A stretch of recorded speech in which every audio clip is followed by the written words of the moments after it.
আসসালামু আলাইকুম, আমি লুবনা হোসেন করিম আপনাদের আমন্ত্রণ জানাচ্ছি বাংলাদেশের সংবাদে। শুরুতে পায়নের ইন্স্যুরেন্স সংবাদ শিরোনাম। রমজানে অফিস সময়সূচি সকাল ৯টা থেকে বিকেল ৩:৩০ পর্যন্ত। রেলওয়ে সম্পত্তি অবৈধ দখল উদ্ধার আইনের খসড়া চূড়ান্ত। আগামী দিনে যারা বিএনপির নেতৃত্ব দিতে পারেন এমন ব্যক্তিদের বিরুদ্ধে মামলা নির্যাতন চালানো হচ্ছে অভিযোগ নেতাদের। নৌমন্ত্রীর আশ্বাসে ধর্মঘট প্রত্যাহার মালিকদের। ১১ দিনের পাল্টাপাল্টি কর্মসূচিতে চট্টগ্রাম বন্দরে আটকে আছে ১৮ লাখ টন পণ্য। অধ্যাপক হত্যার বিচার দাবিতে রাজশাহীতে কফিন মিছিল। গণ আন্দোলনের হুঁশিয়ারি বিশ্ববিদ্যালয় শিক্ষক সমিতি ফেডারেশনের। দেখছিলেন পায়নের ইন্স্যুরেন্স শিরোনাম। চায়ের সাথে সেরাটা। এবারে বিস্তারিত। রমজান মাসে সরকারি অফিস সকাল ৯টায় শুরু হয়ে শেষ হবে বিকেল ৩:৩০টায়। মন্ত্রিসভার নিয়মিত বৈঠকে এই সিদ্ধান্ত নেওয়া হয়েছে। সচিবালয়ে অনুষ্ঠিত মন্ত্রিসভার বৈঠকে সভাপতিত্ব করেন প্রধানমন্ত্রী শেখ হাসিনা। সিদ্ধান্ত হয় রমজান মাসের বেলা ১:১ থেকে ১:৩০ পর্যন্ত থাকবে জোহরের নামাজের বিরতি। এছাড়া চূড়ান্ত অনুমোদন দেওয়া হয়েছে রেলওয়ে সম্পত্তি অবৈধ দখল উদ্ধার আইন ২০১৬ এর খসড়ার। সামরিক শাসনামলে জারি হওয়া সাংবিধানিক বাধ্যবাধকতার কারণেই অপরিবর্তিতভাবে আইনটি বাংলায় রূপান্তর করা হয়েছে। এতে রেলওয়ে সম্পত্তি অবৈধ দখল ও চুরির অপরাধে অনধিক ৭ বছর জেল ও জরিমানা কিংবা উভয় দণ্ডের বিধান রাখা হয়েছে। সব ধরনের ফি প্রায় দ্বিগুণ করে অনুমোদন দেওয়া হয়েছে কোম্পানি আইন ১৯৯৪ এর তফসিল ২ এর পুনর্নির্ধারণ ও বর্ধিতকরণ প্রস্তাব। বৈঠক শেষে মন্ত্রিপরিষদ সচিব মোহাম্মদ শফিউল আলম জানায়, সার্কভুক্ত ৮টি দেশকে বিদ্যুৎ আমদানি রপ্তানি প্রক্রিয়ায় যুক্ত করতে অনুমোদন দেওয়া হয়েছে SAARC framework agreement of energy cooperation অনুসমর্থনের প্রস্তাব। এছাড়া বাংলাদেশ ও কুয়েতের মাঝে বিনিয়োগ সুরক্ষা এবং কূটনীতিক বিশেষ ও সরকারি ভিসা অব্যাহতি সংক্রান্ত ২টি চুক্তি সইয়ের প্রস্তাবও অনুমোদন দেওয়া হয়েছে। কুয়েতের প্রধানমন্ত্রীর ঢাকা সফরে এই চুক্তি দুটি সই হওয়ার কথা রয়েছে। এতে করে দুদেশের মাঝে G2G ভিত্তিতে বিনিয়োগ, বাংলাদেশে কুয়েতের পেট্রোলিয়াম কর্পোরেশনের বিনিয়োগ, দুদেশের শিল্পোদ্যোক্তাদের ভিসা সুবিধা এবং বিনিয়োগ প্রবাহ বাড়বে বলে আশা করা হচ্ছে। আগামী দিনে যারা বিএনপির নেতৃত্ব দিতে পারেন টার্গেট করে এমন ব্যক্তিদের বিরুদ্ধে হামলা, মামলা, নির্যাতন চালানো হচ্ছে অভিযোগ করেছেন দলের স্থায়ী কমিটির সদস্য নজরুল ইসলাম খান। সরকার জনবিচ্ছিন্ন হওয়ায় গুম, খুন, নির্যাতন আরও বাড়িয়ে দিয়েছে বলে অভিযোগ করেছেন বিএনপির ভাইস চেয়ারম্যান আব্দুল আল নোমান। বিএনপি নেতা নাসির উদ্দিন পিন্টুর প্রথম মৃত্যুবার্ষিকী উপলক্ষে জাতীয় প্রেস ক্লাবে আলোচনা সভা হয়। এতে নেতারা অভিযোগ করেন, হত্যা সন্ত্রাসে বিশ্বাস করে না বিএনপি। ব্যাংক, বিমা, শেয়ার বাজার লুটের হাজার হাজার কোটি টাকা কোথায় গেছে তা এখন বেরোচ্ছে বলেও মন্তব্য করেন তারা। আগামী দিনে যারা বিএনপির নেতৃত্ব দিতে পারে এমন মানুষগুলিকে টার্গেট করে করে মিথ্যা মামলায় অভিযুক্ত করা হচ্ছে, নানাভাবে ক্ষতিগ্রস্ত করা হচ্ছে। কত নেতা কর্মী আমাদের গুম হয়ে গেছে, খুন হয়ে গেছে, মারাত্মক আহত হয়েছে, পঙ্গু হয়েছে। তাদের পরিবার পরিজন কল্পনার মতো চিৎকার করে কাঁদছে। মহান মে দিবস উপলক্ষে পুরানা পল্টনের ফটো জার্নালিস্ট মিলনায়তনে আলোচনা সভা করে কাজী জাফরের জাতীয় পার্টির অংশ। বিএনপির ভাইস চেয়ারম্যান আব্দুল্লাহ আল নোমান অভিযোগ করেন, জনবিচ্ছিন্ন হওয়ায় গুম, খুন, নির্যাতন আরও বাড়িয়ে দিয়েছে সরকার। আজকে ফেসিবাদী কায়দায় গুম খুন হচ্ছে, হত্যা গোপন হত্যা হচ্ছে এবং যার কোনো বিচার হচ্ছে না, তদন্তের কোনো অগ্রগতি আজকে নেই। কাজে যেখানে যেই দেশে গণতন্ত্র আছে বলে দাবি করে সেখানে যদি গুম খুন হয় তাহলে সেই গুম খুন রাজনীতি বিচ্ছিন্ন নয়। আমি দৃঢ়ভাবে মনে করি যে আজকে যে গুম খুন হচ্ছে, আজকে যে নির্যাতন, সব কিছুই রাজনীতির সাথে সম্পৃক্ত এবং সেই রাজনীতি হচ্ছে কর্তৃত্ববাদী রাজনীতি, হাসিনার রাজনীতি, আওয়ামী লীগের রাজনীতি। শ্রমজীবী মানুষদের ঐক্য গড়ে তুলে সরকার বিরোধী আন্দোলন জোরদারের কথাও জানান বিএনপি নেতারা। সিকান্দার রেমান, বাংলাভিশন, ঢাকা। নিজের দুর্নীতি আড়াল করতে বেগম খালেদা জিয়া সজীব ওয়াজেদ জয়কে দুর্নীতিবাজ বানানোর অপচেষ্টা করছেন বলে অভিযোগ করেছেন আওয়ামী লীগের প্রচার সম্পাদক হাসান মাহমুদ। জাতীয় প্রেস ক্লাবে এক আলোচনা সভায় তিনি এ মন্তব্য করেন। বেগম খালেদা জিয়া নিজের দুর্নীতি এবং নিজের পুত্রদের দুর্নীতি, তার নেতাদের দুর্নীতি থাকার জন্য গতকাল জাতির সাথে একটি মশকরা করেছে। সরকারের প্রতি আহ্বান জানাই যে বেগম খালেদা জিয়া যে মিথ্যা ভাষণ দিয়েছে এবং তিনি যে আজকে জাতির জন্য নিরাপত্তার হুমকি, এই জন্য তার বিরুদ্ধে ব্যবস্থা গ্রহণ করা হোক। নৌ পরিবহন মন্ত্রী শাহজাহান খানের সাথে বৈঠকের পর পণ্যবাহী জাহাজে ধর্মঘট প্রত্যাহার করেছেন নৌযান মালিকরা। সোমবার সচিবালয়ে নৌমন্ত্রীর সাথে আলোচনায় বসে কার্গো ভেসেল ওনার্স অ্যাসোসিয়েশন। বৈঠকে শ্রমিকদের মজুরি নিয়ে আলোচনা হয়। সম্প্রতি শ্রমিকদের ন্যূনতম বেতন 10,000 টাকা ঘোষণার পর ধর্মঘটের ডাক দেয় মালিকরা। ফলে বেশ কদিন ধরে বন্ধ রয়েছে লাইটার জাহাজ চলাচল। বৈঠকে মজুরি কিছুটা কমানোর দাবি জানান মালিকরা, পাশাপাশি তাদের নানা সমস্যার কথাও তুলে ধরেন। পরে নৌমন্ত্রী শাহজাহান খান বলেন, মজুরি বিষয়ে চূড়ান্ত সিদ্ধান্ত নেবে শ্রম মন্ত্রণালয়। আগামী 12 তারিখ এ ব্যাপারে বৈঠক হবে বলে তিনি জানান। এছাড়াও মালিকদের অন্যান্য সমস্যা সমাধানের আশ্বাসও দেন শাহজাহান খান। এদিকে শ্রমিক ও জাহাজ মালিকদের পাল্টাপাল্টি কর্মসূচির কারণে চট্টগ্রাম বন্দরে টানা 11 দিন ধরে নৌপথে পণ্য পরিবহনে চলছে অচলাবস্থা। সোমবার পর্যন্ত চট্টগ্রাম বন্দরের বহির্নোঙরে 65টি মাদার ভেসেলে আটকে ছিল 18 লাখ টন পণ্য। পণ্য খালাস বন্ধ থাকায় দৈনিক মজুরি ভিত্তিক শ্রমিকরা অর্থ সংকটে পড়েছেন। জিডিপির প্রবৃদ্ধির হার নিয়ে সরকার, বিশ্বব্যাংক এবং অন্যান্য গবেষণা প্রতিষ্ঠানের বিতর্ককে অর্থহীন বলছেন বিশেষজ্ঞরা। জিডিপি হিসাবের প্রচলিত পদ্ধতিতে প্রকৃত উন্নয়ন চিত্র বোঝা সম্ভব নয় বলেই তারা মনে করেন। সব মিলিয়ে জিডিপি প্রবৃদ্ধি হার এখন ক্ষমতাসীনদের সাফল্য মাপার পাল্লা হিসেবেই ব্যবহৃত হচ্ছে বলে এ নিয়ে এত বিতর্ক বলে অভিমত বিশ্লেষকদের। অর্থবছরের শুরুতে মোট দেশজ উৎপাদন জিডিপি প্রবৃদ্ধির লক্ষ্যমাত্রা 7% ধরা হলেও বছর শেষ হবার 2 মাস আগেই সরকারের তরফ থেকে জানানো হয়েছে এবার জিডিপি প্রবৃদ্ধি হার লক্ষ্যমাত্রা ছাড়িয়ে 7.05% হবে। তবে দেশের কিছু গবেষণা প্রতিষ্ঠানের মতো বিশ্বব্যাংকের কাছেও এবছর প্রবৃদ্ধি 7% ছাড়ানোর রহস্য বোধগম্য নয়। 6.5 থেকে 7.05 যে উঠল প্রবৃদ্ধি, সেই হিসাবটা মেলানো একটু কঠিন হয়ে যায়। বিশেষজ্ঞরা মনে করেন উন্নয়নের সূচক হিসেবে প্রবৃদ্ধির হার গুরুত্ব হারিয়েছে অনেক আগেই। ভোগ, বিনিয়োগ এবং সরকারি ব্যয়, তার সাথে যদি আমরা রপ্তানি যোগ করি এবং আমদানি বিয়োগ করি, তাহলে যে সংখ্যাটাতে পৌঁছবো সেই সংখ্যাটাই হচ্ছে আমাদের জিডিপি। এর ভিতরে অনেক ফাঁক আছে, কোনো জায়গাতে 70% গায়েব হয়ে গেছে। 30% নিয়ে যে জন্য আমরা রড সিমেন্টের বদলে বাঁশের কারিগরি ব্যবস্থা দেখছি।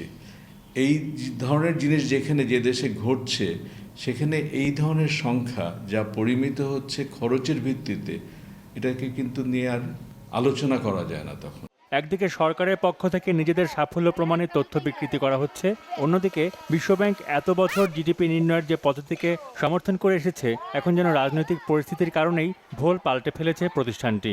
রাজনৈতিক কারণে নাম্বার ট্যাম্পারিং হয় কিনা, এটা কিছু ক্ষেত্রে হয়। আজকে বিশ্বব্যাংক যে বিষয়গুলো তুলছেন, সেই বিশ্বব্যাংক কিন্তু দীর্ঘদিন ধরে এটা নিয়ে ডিল করছেন। আগে বলতে যাননি, এখন বলছেন কেন, সেটাও কিন্তু একটা প্রশ্নের ব্যাপার। তাই বিশ্লেষকদের পরামর্শ, জিডিপি নিয়ে অহেতুক শোরগোল না করে পরিবেশ ও সাধারণ মানুষের স্বার্থকে প্রাধান্য দিচ্ছেন গুরুত্বপূর্ণ প্রকল্পগুলোর স্বচ্ছ বাস্তবায়ন নিয়ে বিতর্ক শুরুর তাগিদও। সাইমুল হক, বাংলা ভিশন, ঢাকা। কারওয়ান বাজারের হাসিনা মার্কেটে বৈদ্যুতিক শর্ট সার্কিট নয়, পরিকল্পিতভাবে আগুন দেওয়ার অভিযোগ করেছেন কেউ। দোকানিরা বলছেন তাদের জীবন জীবিকা ধ্বংস করতে একটি মহল এই নাশকতা করেছে। তবে ঢাকা উত্তর সিটি কর্পোরেশনের মেয়র আনিসুল হক বলেছেন, আগুনের সঙ্গে মার্কেট উচ্ছেদের কোনো সম্পর্ক নেই। এদিকে সব সম্বল হারানো দোকানিদের মধ্যে কেউ ধ্বংসস্তূপের মধ্যে হন্যে হয়ে খুঁজছেন আগুন থেকে কিছু বেঁচে গেল কিনা। এর মধ্যে জীবিকার তাগিদে অনেকে শুরু করেছেন ব্যবসা, নতুন করে বাঁচার স্বপ্ন দেখছেন তারা। রবিবার রাত 8টার দিকে ভয়াবহ আগুনে পুড়ে ছাই হয় হাসিনা মার্কেটের 2 শতাধিক দোকান। সেই সাথে পুড়ে ছাই হয়েছে হাজারো স্বপ্ন। তারপরও ধ্বংসস্তূপ থেকে কিছু বের করার আশায় খোঁজাখুঁজিতে নামেন দোকানিরা। এর মাঝে 2-1 দোকানি পুড়ে যাওয়া কিছু টাকা খুঁজে পান। তবে পুড়ে যাওয়া টাকা ব্যাংক নেবে কিনা সংশয়ে তারা। 3 দিনের যেই ব্যবসায়িক লেনদেন সম্পূর্ণ ক্যাশ, প্রায় 50 কোটি টাকা ছাড়া যাবে, ক্যাশ টাকা পোড়া গেছে যেটা। হাসিনা মার্কেটের ব্যবসায়ীরা ঘুরে দাঁড়াতে সরকারের বিশেষ সহযোগিতা আশা করছেন।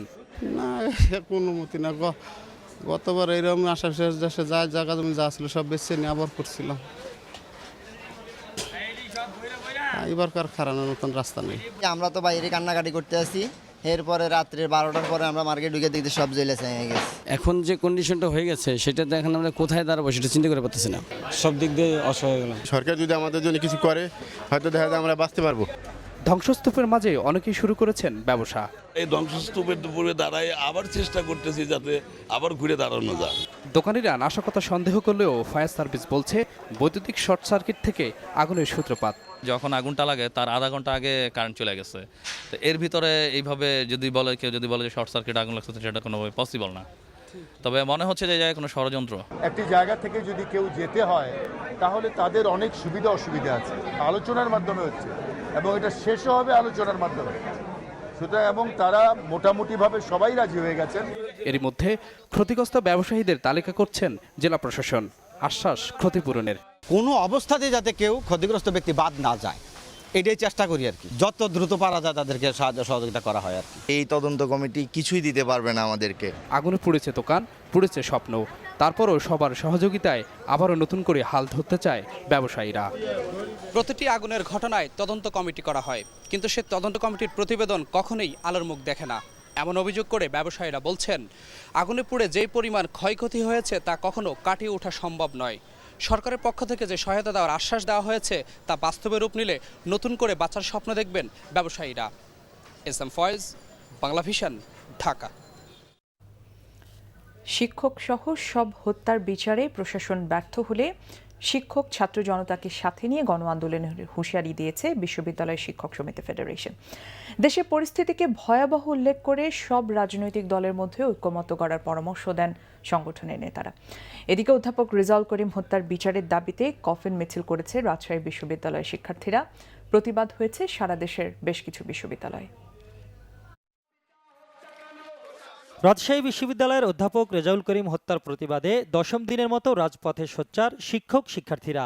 ঘাতকদের দৃষ্টান্তমূলক শাস্তির দাবিতে ক্যাম্পাসে মানববন্ধন, সমাবেশ ও প্রতীকী কফিন মিছিল করেন তারা। শিক্ষকরা পালন করেন 3 ঘন্টার কর্মবিরতিও। পরে সমাবেশ থেকে নিজেদের নিরাপত্তার পাশাপাশি খুনিদের বিচারের আওতায় আনার দাবি জানান শিক্ষকরা। আমাদের কাছে মনে হচ্ছে যে এটা যতটা দ্রুত গতিতে চলা দরকার সেরকম দ্রুত গতিতে চলছে না। যদিও নৃশংস এই হত্যা মামলার অগ্রগতি হয়েছে বলে জানিয়েছেন পুলিশ কর্মকর্তারা। যাদেরকে আটক করেছি তাদেরকে জিজ্ঞাসাবাদ চলছে এবং তাদের কথার মাধ্যমে আমরা চারিপাশে বিভিন্ন অভিযান চালিয়ে আরও অনেক কিছু জানার চেষ্টা করছি। এদিকে এই হত্যাকাণ্ডের প্রতিবাদে রংপুরে বেগম রোকেয়া বিশ্ববিদ্যালয় ক্যাম্পাসে, ময়মনসিংহে বাংলাদেশ কৃষি বিশ্ববিদ্যালয় ও কবি কাজী নজরুল ইসলাম বিশ্ববিদ্যালয় সহ 37 পাবলিক বিশ্ববিদ্যালয়ের শিক্ষকরা পালন করেন কর্মবিরতি ও অবস্থান ধর্মঘট। অবিলম্বে খুনিদের গ্রেফতার সহ বিচারের দাবি জানান তারা। কেন্দ্রীয়ভাবে ঢাকা বিশ্ববিদ্যালয়ের বটতলায় 1 ঘণ্টার প্রতিবাদ সমাবেশে শিক্ষক নেতারা অভিযোগ করে বলেন, দেশে একটার পর একটা খুনের ঘটনা ঘটলেও দোষীদের বিচারে ব্যর্থতার পরিচয় দিচ্ছে রাষ্ট্র। সাধারণ মানুষ যদি তাদের নিরাপত্তা বলে গড়ে তোলে তাহলে এদেশের পুলিশ প্রশাসন কিসের জন্য?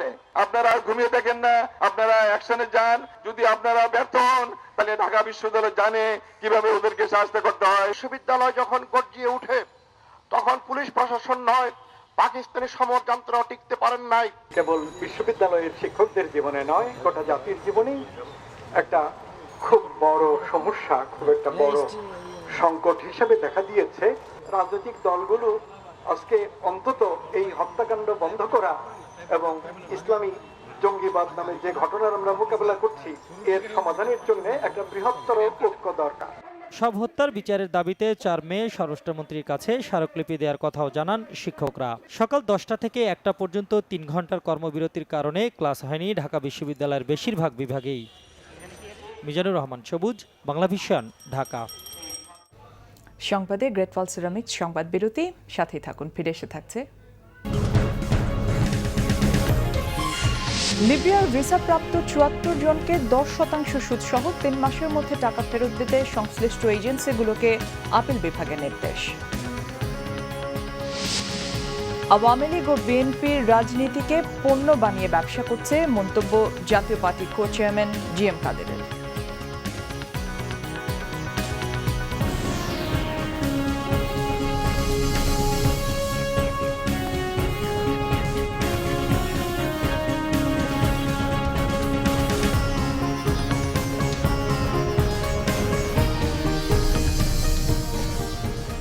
স্বাগত আরেকবার বাংলাভিশন সংবাদে।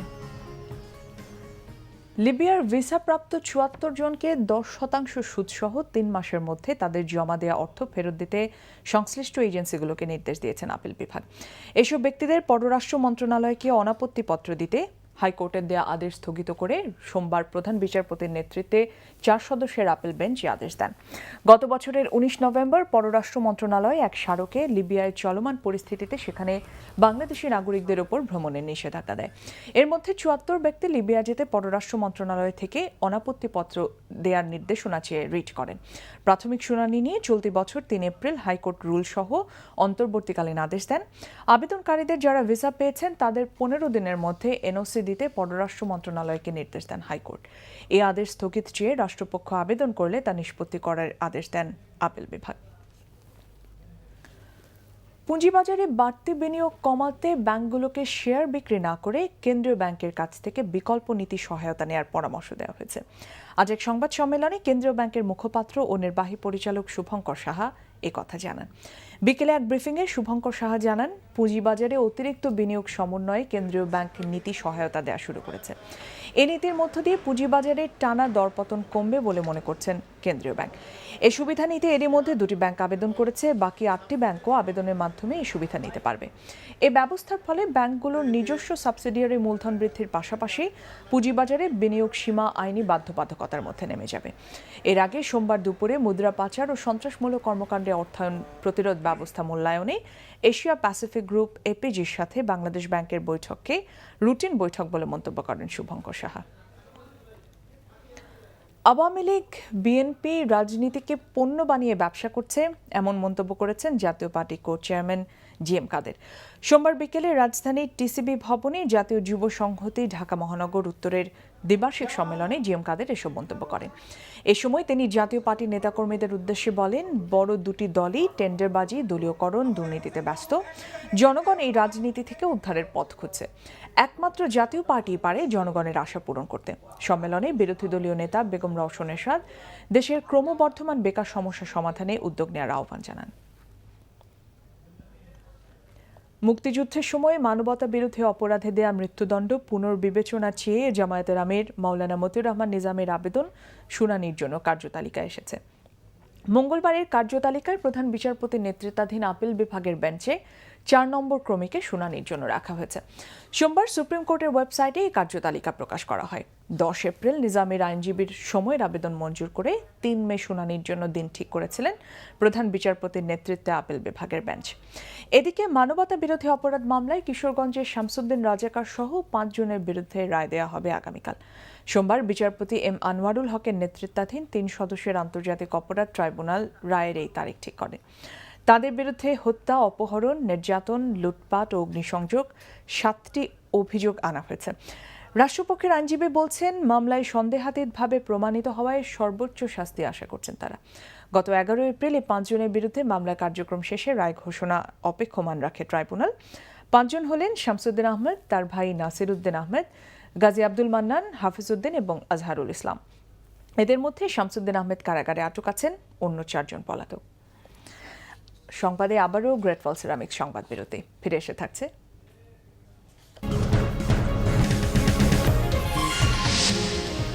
ভারতের উত্তরাখণ্ডে দাবানল এবং পশ্চিমবঙ্গে বোমা বিস্ফোরণে কমপক্ষে 11 জন নিহত। 10 দিনের মধ্যেই জাতীয় দল পুনর্গঠনে প্রয়োজনীয় ব্যবস্থা নেওয়া হবে, জানালেন ফুটবল ফেডারেশন সভাপতি কাজী সালাউদ্দিন।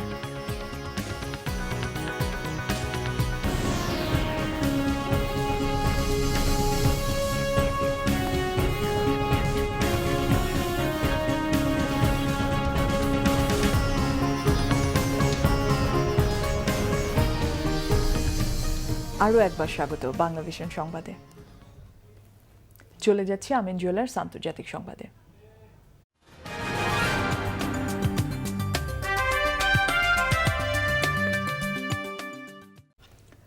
ভারতের উত্তরাখণ্ডে দাবানল এবং পশ্চিমবঙ্গে বোমা বিস্ফোরণে অন্তত 11 জন নিহত হয়েছে। প্রায় 4000 একর বনভূমি পুড়িয়ে ফেলা দাবানল অবশেষে নিয়ন্ত্রণে এসেছে বলে দাবি করেছেন কেন্দ্রীয় স্বরাষ্ট্রমন্ত্রী রাজনাথ সিং। লোকসভার অধিবেশনে রাজনাথ সিং জানান, দাবানল নিয়ন্ত্রণে আসার বিষয়টি রাজ্য সরকারের তরফ থেকে নিশ্চিত করা হয়েছে। তিনি আরও জানান, দাবানল নিয়ন্ত্রণে দুর্যোগ মোকাবেলা বিভাগ, NDRF এর 3টি দল এবং 3টি হেলিকপ্টার নিয়োজিত আছে। যদিও দাবানলে অন্তত 7 জনের মৃত্যুর খবরে সন্দেহ প্রকাশ করেন তিনি। প্রায় 86 দিন আগে উত্তরাখণ্ডের কুমায়ুন রেঞ্জের শুকনো বনাঞ্চলে আগুনের সূত্রপাত, পরে তা উত্তরপ্রদেশ, হিমাচল প্রদেশ এবং জম্মু ও কাশ্মীরের বনাঞ্চলে ছড়িয়ে পড়ে। ক্ষতিগ্রস্ত হয় উত্তরাখণ্ড বনাঞ্চলের অন্তত 200 এলাকা সহ গোটা উত্তর ভারতের প্রায় 1300 এলাকা। দাবানল নিয়ন্ত্রণে নামানো হয় ফায়ার সার্ভিসের অন্তত 6000 কর্মী। নিরাপদ আশ্রয়ে সরিয়ে নেওয়া হয় অন্তত 1000 অধিবাসীকে। এদিকে পশ্চিমবঙ্গে বোমা তৈরির সময় বিস্ফোরণে অন্তত 4 জন নিহত এবং 6 জন আহত হয়েছে। পুলিশের দাবি, হতাহতদের বেশিরভাগই ক্ষমতাসীন তৃণমূল কংগ্রেস কর্মী। এবারে দেশের বাইরের আরো কিছু খবর নিয়ে ডেস্ক রিপোর্ট। সিরিয়ার উত্তরাঞ্চলীয় আলেপ্পো প্রদেশে বিমান হামলা বন্ধে রাশিয়ার সহযোগিতা চাইলেন মার্কিন পররাষ্ট্রমন্ত্রী জন কেরি। এতে সাড়া দিয়ে এরই মধ্যে আসাদ সরকারকে আলেপ্পোতে হামলা বন্ধের আহ্বান জানিয়েছে রাশিয়া। গেল 10 দিনে সেখানে সরকারি বাহিনী ও বিদ্রোহীদের সংঘর্ষে প্রাণ হারিয়েছে 250-এরও বেশি মানুষ। এবার বিতর্কিত শব্দ ব্যবহার করে চীনের বাণিজ্য নীতির কড়া সমালোচনা করলেন মার্কিন প্রেসিডেন্ট নির্বাচনে রিপাবলিকান পার্টির মনোনয়ন দৌড়ে এগিয়ে থাকা প্রার্থী ডোনাল্ড ট্রাম্প। ইন্ডিয়ানায় এক নির্বাচনী সমাবেশে বেইজিংয়ের বাণিজ্য আধিপত্যের কথা উল্লেখ করে চীন যুক্তরাষ্ট্রকে ধর্ষণ করছে বলে মন্তব্য করেন ট্রাম্প। তিনি অভিযোগ করেন, বিশ্ব রপ্তানি বাজারে সক্ষমতা ধরে রাখতে চীন মুদ্রার বিনিময় হার উদ্দেশ্যমূলকভাবে প্রভাবিত করছে, যা ইতিহাসের সবচেয়ে বড় চুরি বলে উল্লেখ করেন ট্রাম্প।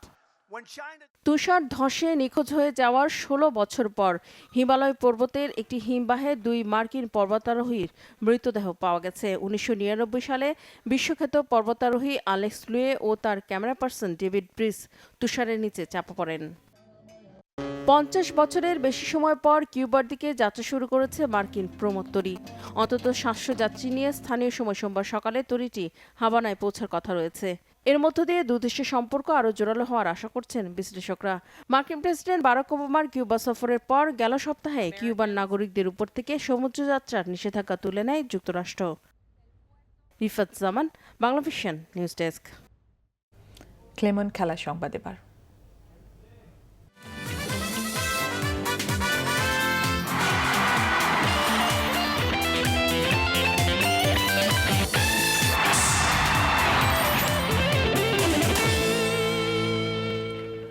নতুন মেয়াদে বাংলাদেশকে এশিয়া কাপে দেখতে চান বাংলাদেশ ফুটবল ফেডারেশন সভাপতি কাজী সালাউদ্দিন। নতুন কোচ সহ জাতীয় দল পুনর্গঠনে 10 দিনের মধ্যেই প্রয়োজনীয় ব্যবস্থা নেওয়ার কথা জানান তিনি। একই সাথে বিশেষ গুরুত্ব থাকছে জেলা ও ক্লাব ফুটবলের উন্নয়নের দিকেও। বাংলাদেশ ফুটবল ফেডারেশনের নতুন মেয়াদে নির্বাচিত হয়ে এসেছে কাজী সালাউদ্দিনের পুরনো কমিটি। তবুও এবারে নির্বাচনটা বেশ কঠিন পরীক্ষা আর শিক্ষণীয় ছিল তাদের জন্য। নতুন উদ্যমে কাজ শুরুর আগে বঙ্গবন্ধুর প্রতিকৃতিতে ফুল দিয়ে শ্রদ্ধা জানায় কাজী সালাউদ্দিনের পরিষদ। এরপর বনানীতে শেখ কামাল, শেখ জামাল ও শেখ রাসেলের কবর জিয়ারত করেন তারা। তৃতীয় মেয়াদে নির্বাচিত হয়ে সালাউদ্দিন সুখবর পেয়েছেন তাজিকিস্তানে AFC মধ্য ও দক্ষিণ এশিয়া আঞ্চলিক ফুটবলে অনূর্ধ্ব 14 মেয়েদের টানা দ্বিতীয় শিরোপা জয়ের, যাকে ফুটবল উন্নয়ন কার্যক্রমের ফল হিসেবে চিহ্নিত করেছেন তিনি। আমরা যদি কাজ করি একদিন না একদিন আমরা এই বাচ্চারা যেরকম মেয়েদের ফুটবল টিমটা চ্যাম্পিয়ন হয়েছে, এরকম আরও চ্যাম্পিয়নশিপের আপনাদেরকে আমরা খবর দিতে পারবো। I have some plan which I will implement in the next 10 days. আমি আবার emphasize করব only 3 subject: district, club and national team. এই কমিটি তো আগে থেকে রান করতেছেই এবং যেখান থেকে শেষ করছে সেখান থেকে শুরু করবে। এটাই হচ্ছে এই কমিটির কাছে আমাদের প্রত্যাশা। ফুটবলকে ঢেলে সাজাতে প্রশাসনিকভাবে কঠোর হবেন বলে জানান সালাউদ্দিন। ব্যর্থতার জন্য নেবেন কৈফিয়ত। আমি দেখতে চাই যে আমরা ওই টপ এশিয়া কাপটা খেলি, 1 নম্বর। 2 নম্বর হলো এ সলিড বেসড অর্গানাইজেশন, যেখান থেকে নেক্সট যে আসবে সে যেন কষ্ট খুব একটা বেশি না করতে হয়। জাতীয় দলের জন্য পাইপলাইনে ফুটবলার তৈরি সহ ফুটবল উন্নয়নে কমিটির সদস্যরা প্রস্তুত নিজেদের দায়িত্ব বুঝে নিতে। ফুটবল উন্নয়নের জন্য যত রকমের সহযোগিতা করা দরকার আমি আমার তরফ থেকে করব। আমাদের পাইপলাইনে আমাদেরকে অনেক প্লেয়ার আনতে হবে। আমাদের দেশে এখন ফরেন প্লেয়াররা খেলে, এটা আমাদের জন্য খুব মঙ্গলজনক ব্যাপার নয়। বিকালে নতুন কমিটিকে শুভেচ্ছা জানিয়ে সভাপতির হাতে নির্বাচনের চূড়ান্ত ফলাফল তুলে দেন প্রধান নির্বাচন কমিশনার। Manik Mahmud, Bangla vision, Dhaka. Walton premier cricket তৃতীয় রাউন্ডে জয় তুলে নিয়েছে ভিক্টোরিয়া স্পোর্টিং ক্লাব এবং Gazi group cricketers. Cricket coaching স্কুলকে 6 উইকেটে হারিয়েছে গাজী গ্রুপ, আর কলাবাগান ক্রিকেট একাডেমির বিপক্ষে ভিক্টোরিয়ার জয় 5 উইকেটে। মিরপুরে গাজী গ্রুপের বিপক্ষে টস হেরে ব্যাটিংয়ে নেমে মাত্র 176 রানে অল আউট হয় ক্রিকেট কোচিং স্কুল। সিসিএস এর পক্ষে সালমান 52 এবং সাইফুদ্দিন করেন 54 রান। জবাবে এনামুল হক বিজয়ের সেঞ্চুরি ও ফরহাদ হোসেনের 45 রানে 4 উইকেট হারিয়েই জয় নিশ্চিত করে গাজী গ্রুপ। বিকেএসপিতে ইরফান শুকুরের 88 এবং মেহেদী হাসান মিরাজের 51 রানে ভিক্টোরিয়ার বিপক্ষে কলাবাগান ক্রিকেট একাডেমি তোলে 263 রান। জবাবে আব্দুল মজিদ এবং আলামিনের অর্ধশতকে 5 উইকেট হারিয়ে জয় তুলে নেয় ভিক্টোরিয়া। ফতুল্লায় বৈরী আবহাওয়ার কারণে স্থগিত হয়েছে মোহামেডান এবং লিজেন্ড অব রূপগঞ্জের খেলা। দর্শক, সংবাদ শেষ করব পায়োনিয়ার ইন্স্যুরেন্স সংবাদ শিরোনামগুলো আরেকবার জানি। রমজানে অফিস সময়সূচি সকাল 9টা থেকে বিকেল 3:30 পর্যন্ত। রেলওয়ে সম্পত্তি অবৈধ দখল উদ্ধার আইনের খসড়া চূড়ান্ত। আগামী দিনে যারা বিএনপির নেতৃত্ব দিতে পারেন এমন ব্যক্তিদের বিরুদ্ধে মামলা, নির্যাতন চালানো হচ্ছে, অভিযোগ নেতাদের। নৌমন্ত্রীর আশ্বাসে ধর্মঘট প্রত্যাহার মালিকদের। 11 দিনের পাল্টাপাল্টি কর্মসূচিতে চট্টগ্রাম বন্দরে আটকে আছে 18 লাখ টন পণ্য। অধ্যাপক হত্যার বিচার দাবিতে রাজশাহীতে কফিন মিছিল, গণ আন্দোলনের হুঁশিয়ারি বিশ্ববিদ্যালয় শিক্ষক সমিতি ফেডারেশনের। এই ছিল এখনকার মতো। পরের সংবাদ রাত 10:30টায়। এর আগে রাত 9টায় রয়েছে নিউজ টপ 10। আমন্ত্রণ রইল। এছাড়া দেশ বিদেশের সবশেষ সংবাদ সবার আগে জানতে আপনার গ্রামীণ ফোন, বাংলা লিংক ও এয়ারটেল থেকে ডায়াল করুন 1616 নাম্বারে। এতক্ষণ সাথে থাকার জন্য ধন্যবাদ।